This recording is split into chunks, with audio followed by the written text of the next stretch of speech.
ఓం నమ శివాయ పరబ్రహ్మ పరమాత్మన్ మహాజగత్వతతి స్థితి ఫలయ బ్రహ్మ హరియరాయ త్రిగుణాత్మే సార్వభౌతిగామి దర్శ దత్తాత్రేయం సంతిని సిద్ధి కురు కురు కురు కురు కురు స్వహ. ప్రజలందరికీ నమస్కారము. 2025 నూతన సంవత్సరం 2025 జనవరి మాసం. ప్రజలందరికీ శుభాకాంక్షలు.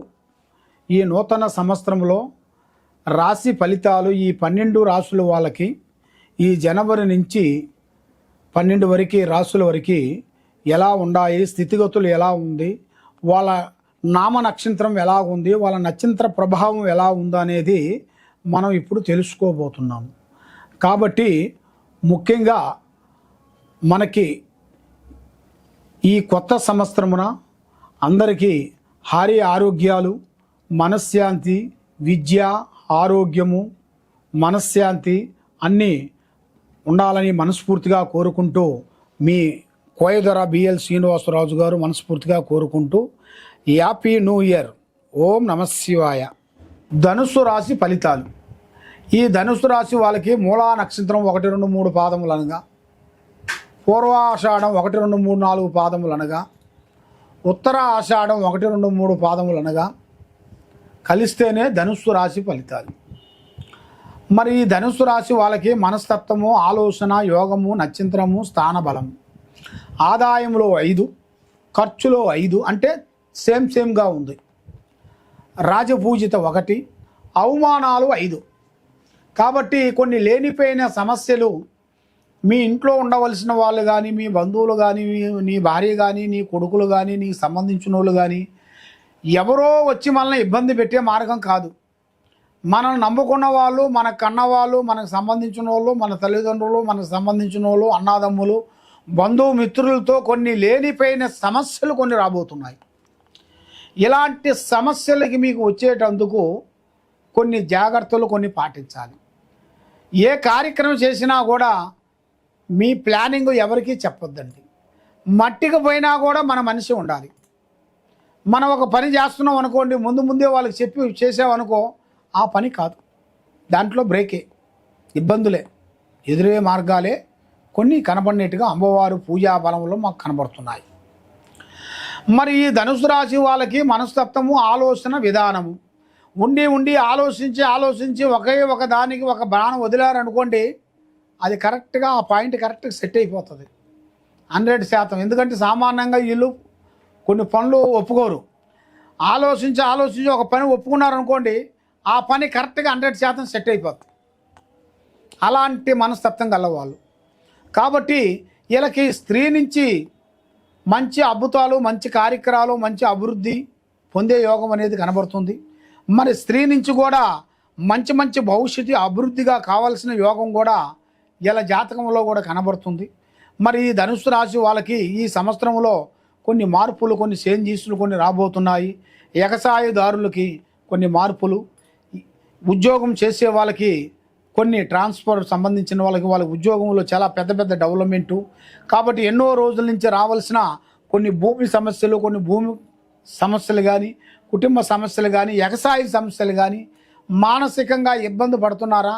ఈ సంవత్సరంలో వీళ్ళకి మంచి అద్భుతాలు, మంచి పనులు తప్పకుండా అభివృద్ధిగా వచ్చే మార్గాలు ఇలా జాతక చక్ర యోగంలో అనేది కనపడుతున్నాయి. కాబట్టి ఏ కార్యక్రమం చేసినా, ఏ పని చేసినా కూడా తొందరపాటు లేకోకుండా నిదానంగా ఆలోచించి ఆశుతూసి ముందడుగేయాలి. ఆశుతూసి ముందు అడిగేసిన దాని వలన వీళ్ళకి మనశ్శాంతి అనేది కలుగుతుంది. చేసే కార్యక్రమాలు అనేది అభివృద్ధి అవుతాయి.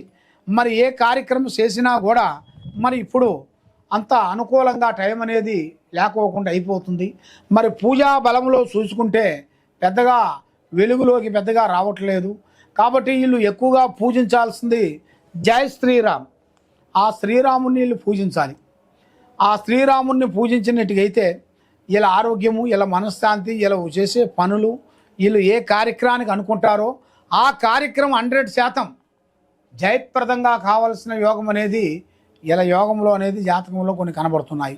కాబట్టి ఏ కార్యక్రమైనా కానీ, ఏ పనైనా కానీ, మనకి ఎన్ని తెలిసినా కానీ పెద్దవాళ్ళ డైరెక్షన్ తీసుకునే ముందు అడిగేయాలి.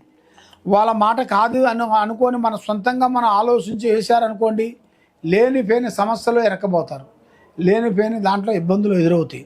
దానివల్ల చాలా ప్రమాదాలు కొన్ని ఎదురయ్యే మార్గాలు కొన్ని కనబడుతున్నాయి. మరి మీరు ఏ కార్యక్రమం చేసినా కూడా ఇప్పుడు మీ మనసు మీ ఆలోచన ఒక అందునుగా లేదు. శత్రువులతో కొన్ని ఇబ్బందులు కొన్ని కనబడుతున్నాయి. కొన్ని మానసికమైన ఇబ్బందులు, ఎగసాయంలో చేయాల్సిన దాంట్లో కూడా కొన్ని లేనిపోయిన సమస్యలు, కొన్ని మీ చేతకుంట కొంత రుణాలు కొన్ని తీసుకున్న వాళ్ళ నుంచి కూడా కొన్ని లేనిపోయిన మిమ్మల్ని ఇబ్బంది పెట్టి మానసికంగా రోజు రోజుకి మిమ్మల్ని ఇబ్బంది పెట్టే మార్గాలు కొన్ని కనబడుతున్నాయి.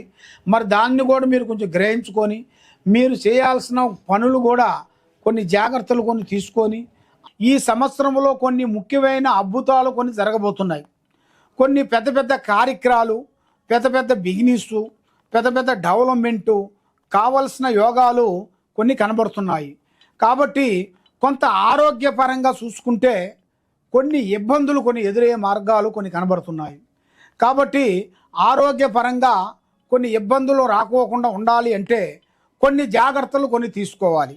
కొన్ని జాగ్రత్తలు తీసుకోకుండా ఏం పర్వాలేదులే అని ఎదుటివాడిని మనం నమ్మామరా అంటే లేనిపోయిన దాంట్లో మనల్ని ఇరికించేస్తారు. దానివల్ల అధోగతి పాలయ్యే మార్గాలు కనబడుతున్నాయి. మరి మీ జాతక చక్రంలో చూసుకుంటే మీరు చేయాల్సిన ఆ అమ్మవారు భగవాను లక్ష్మి మహాలక్ష్మి, ఆ అమ్మవారిని మీరు పూజించాలి. దాంతోపాటు శ్రీ వారాహిని మాత అమ్మవారిని 7 వారములు, అది అష్టమి టైంలో, అష్టమి టయాలలో మీరు పూజించి ఆ అమ్మవారికి కొబ్బరి చెప్పతోనే జ్యోతి వెలిగించాలి. ఆ వారాహిని మాతకు మీరు పూజ చేసేటప్పుడు రాత్రి టయాలలో చేయాలి, పగులు టయాలలో వద్దు. రాత్రి టయాలలో చేస్తే ఆమెకి రాత్రి టయాలలోనే ఆ అమ్మవారు మనల్ని కరుణిస్తుంది, కటాచిస్తుంది, ఆలోచన అనేది ముందుకు వస్తుంది. మరి ఏ కార్యక్రమం చేసినా ఏ పని చేసినా అన్ని విధానాలుగా అభివృద్ధిగా రావాల్సిన యోగం అనేది కనబడుతుంది. కాబట్టి మీరు ఎక్కడెక్కడో పోయి జ్యోతిష్యం చెప్పించుకొని నిరాశ చెంది ఉన్నారా? కాబట్టి మీరు తెలుసుకోవాల్సిన దాని గురించి మీ పేరును బట్టి మీ జాతకం ఎలా ఉంది, మీ జితగతులు ఎలా ఉన్నాయనేది మీరు తెలుసుకోవాలనుకుంటే ఈ కింద ఉండాల్సిన నెంబర్కి తప్పకుండా మమ్మల్ని సంప్రదించినట్టుకైతే మీ పేరును బట్టి మీ ఇంట్లో ఏముంది, మీరు చేసే పనిలో ఏం జరుగుతుంది, మీ ఒంట్లో ఏముంది, మీ భార్య మీద, మీ కుటుంబం మీద, మీ పిల్లల మీద మీకు ఎలా జరుగుతుంది, ఎలా జరగబోతుంది, మరి ఎవరి నుంచి మీకు ప్రాబ్లాలు ఎదురవుతున్నాయి అని మీ స్థితిగతులను బట్టి జాతక చక్ర గణితం వేసి మేము చూసి చెప్పగలుగుతాము. ఎలాంటి సమస్య ఉన్నా కూడా దానికి ఒక పరిష్కారము పరమార్థం అనేది ఒకటి దొరుకుతుంది మా దగ్గర. మీకు ఏ సమస్య ఉన్నా కూడా ఈ కింద ఉండాల్సిన నెంబర్కి సంప్రదించినట్టుకైతే మేము ఎలాంటి సమస్య అయినా కూడా మేము ఫోన్లోనే మీకు పరిష్కారం చెప్పగలుగుతాము. సర్వో జనా సుఖినో భవంతు. ఓం నమః శివాయ నమః.